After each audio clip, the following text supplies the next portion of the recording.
Destino Bilele la Costino Ezaya yo Natala yo na ba camarade na yo Obimi elengi koleka baninga nyoso Posa kolia yo lokola Soswa mamba. Et pour le découvrir, regarde ça. Quel match!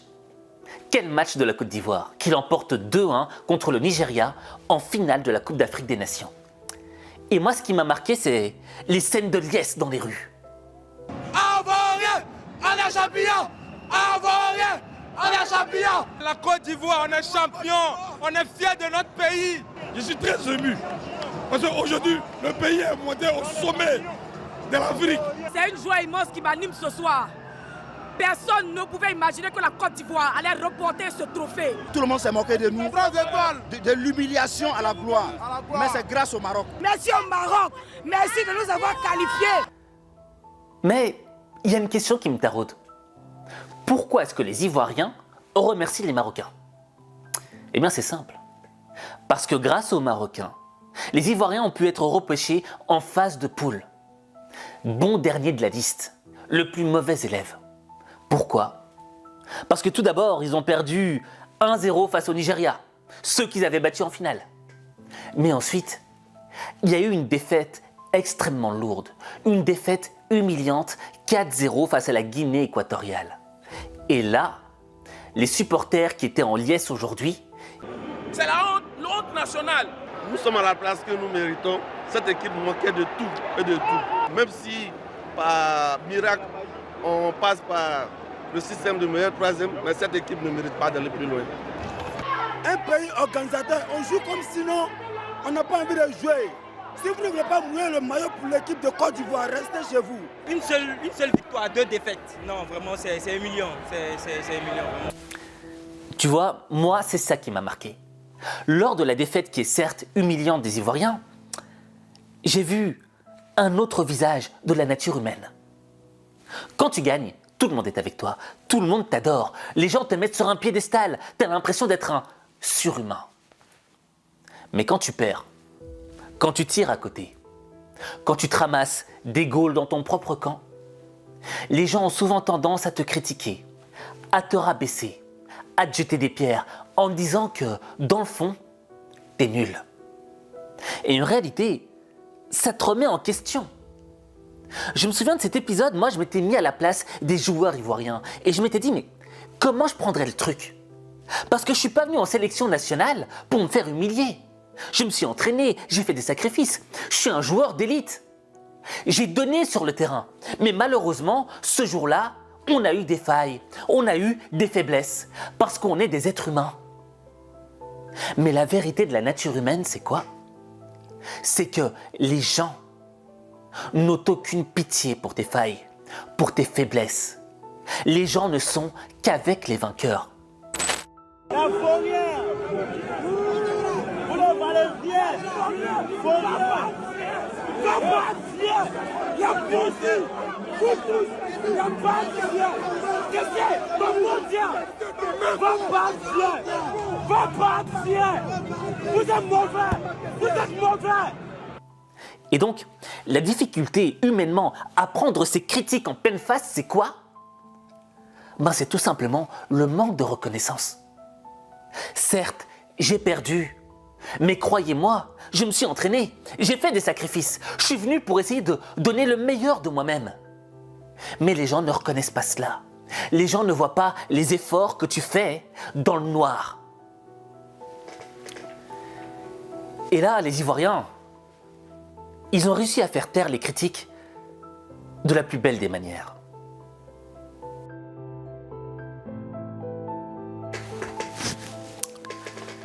Eh, on va pas se mentir. Une critique, ça fait mal. On a beau dire parfois, mais non, je suis au-dessus de la critique, ça ne me touche pas. C'est pas vrai. Quand on reçoit des critiques constamment, c'est dur. Mais quand on reçoit des critiques des gens qu'on aime, de notre peuple, ben c'est encore plus dur.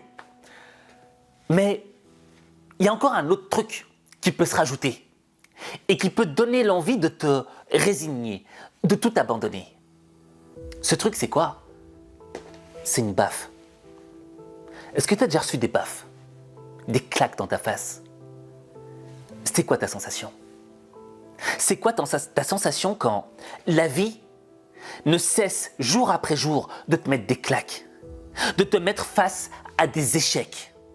Malgré tous les efforts que tu as investis, rien n'en sort. Le résultat que tu attendais est nul. Comment tu te sens après ça? Ben, tu perds toute envie, toute motivation. Tu as envie de rien faire. Tu as envie de tout lâcher. Et tu vois, les joueurs ivoiriens, lors des phases éliminatoires, à chaque début de match, ils se sont ramassés des claques. Tout d'abord en 8e de finale, face au Sénégal. Ils se ramassent un but à la 4e minute, jusqu'à revenir à la 86e minute et remporter la victoire au tir au but. Mais pendant tout le début du match, c'était des perdants. Ils perdaient ce match. Ensuite, face au Mali, ils se ramassent un carton rouge à la 43e minute, suivi d'un but. Donc, les gars sont encore perdants. Les gars, d'entrée de jeu, se ramassent encore une baffe en pleine face. Mais à la 90e minute de jeu, ils reviennent à égalité. Et ils vont arracher la victoire à la 122e minute. Ensuite, la finale. Ils se ramassent un but dès la première mi-temps face au Nigeria. Ce Nigeria qui les avait battus 1-0 en phase de poule. Encore une baffe. Mais les gars ne lâchent pas. Et ils reviennent en deuxième mi-temps à égaliser et à remporter la victoire à la toute fin du match.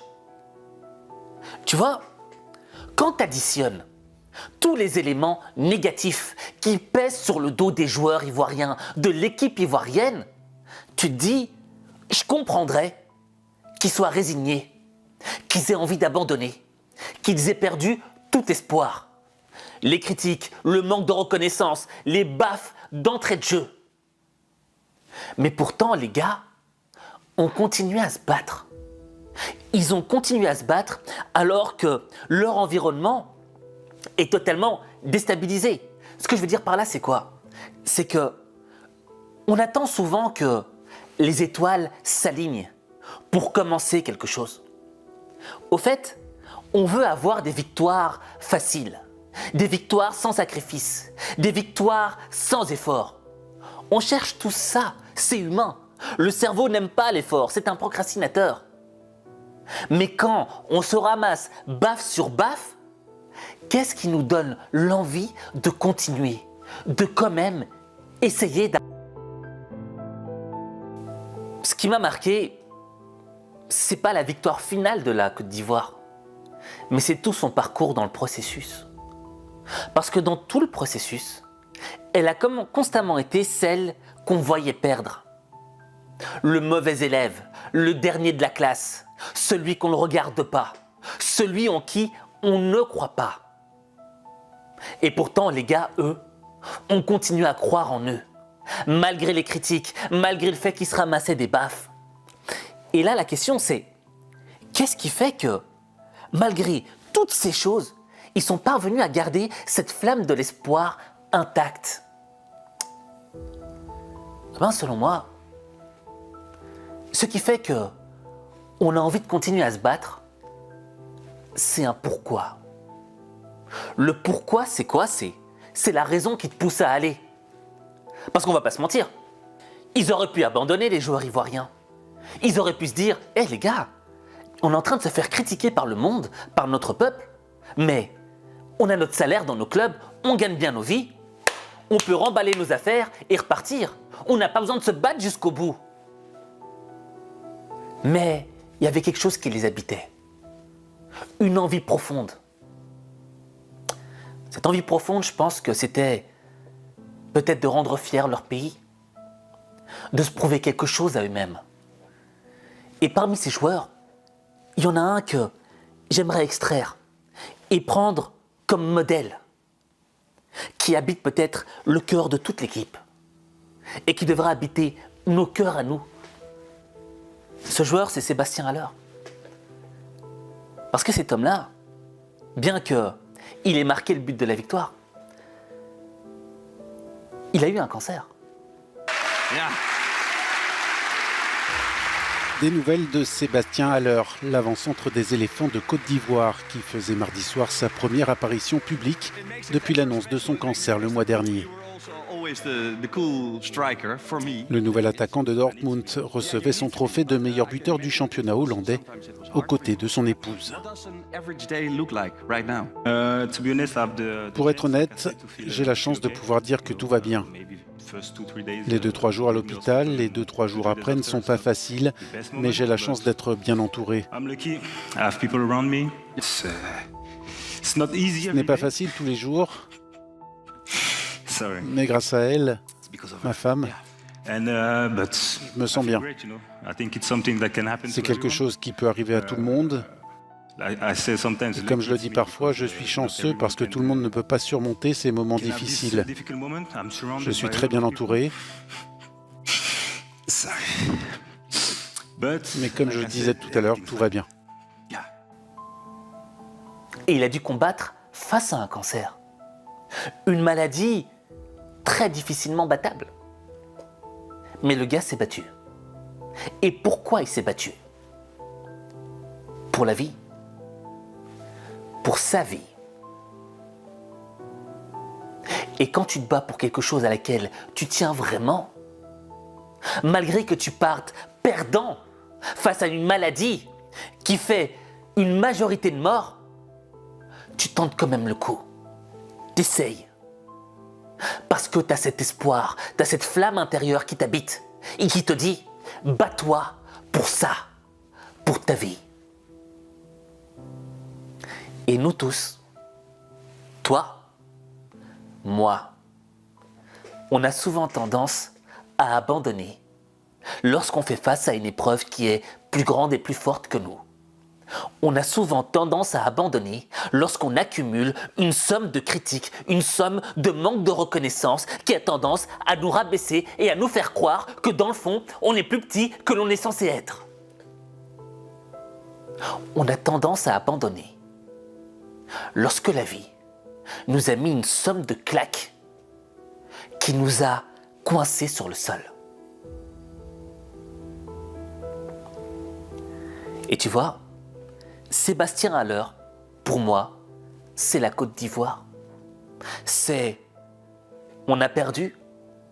On était peut-être les derniers de la classe.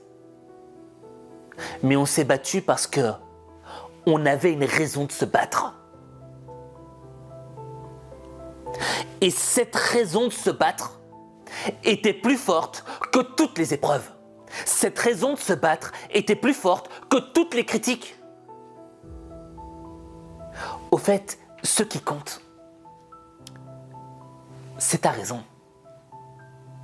Parce que c'est ta raison qui va nourrir ta détermination. Et au plus celle-ci est profonde, au plus ta détermination, ton envie, ta rage de vaincre devient solide. C'est ça le truc. Alors tu vois, nous on est là, on parle de la Côte d'Ivoire, tu vois, on parle de Sébastien Haller, on parle en tant que spectateur. Et en tant que spectateur, et commentateur, tout nous paraît tellement plus facile, du confort de notre petit fauteuil. Mais dans la vie, faut se mouiller pour atteindre son rêve, pour toucher son objectif des doigts. Et quand tu comprendras ça, tu transformeras ta vie. Mais ta vie, il n'y a que toi qui peux la transformer. Il n'y a que toi.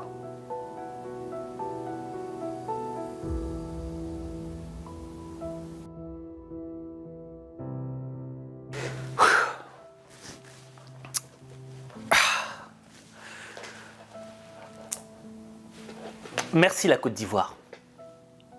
Merci le peuple ivoirien. Merci de nous avoir donné cet espoir, d'avoir nourri notre flamme intérieure. Parce que parfois, tu vois, tu as besoin d'exemples pareils, tu vois, pour te remettre une baffe, mais dans le bon sens, et te redonner un petit peu d'espoir. Maintenant, citait